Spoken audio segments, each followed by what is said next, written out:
আবারও গ্রেপ্তার হলেন আলোচিত রিজেন্ট হাসপাতালের চেয়ারম্যান মোহাম্মদ শাহেদ। রাজধানীর পল্লবী থানার একটি মামলায় তার বিরুদ্ধে ওয়ারেন্ট ছিল। সেই ওয়ারেন্টের ভিত্তিতে সোমবার ইসিবি চত্বর থেকে তাকে গ্রেফতার করা হয়। তবে শাহেদকে পুলিশ নয়, প্রথমে আটক করেন একটি ব্যাংকের কর্মকর্তারা।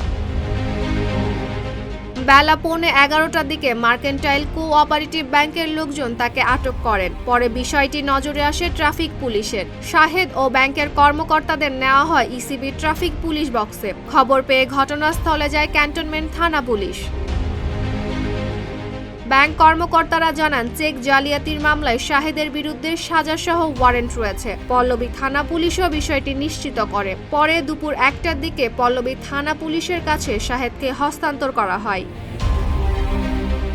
এদিকে করোনার ভুয়া সনদ দেওয়ার অভিযোগে 2020 সালে আলোচনায় আসেন রিজেন্ট হাসপাতালের এই চেয়ারম্যান। অভিযানের পর তাকে সাতক্ষীরা থেকে গ্রেফতার করে র্যাব। দীর্ঘদিন কারাগারে থাকার পর 2024 সালে জামিনে মুক্তি পান তিনি।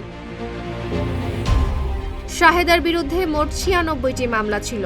এর মধ্যে 5টি মামলায় তিনি সাজাপ্রাপ্ত আসামি। তবে এবার পল্লবী থানার মামলায় ওয়ারেন্টের কারণে আবারও গ্রেফতার হলেন সেই আলোচিত রিজেন্ট শাহেদ।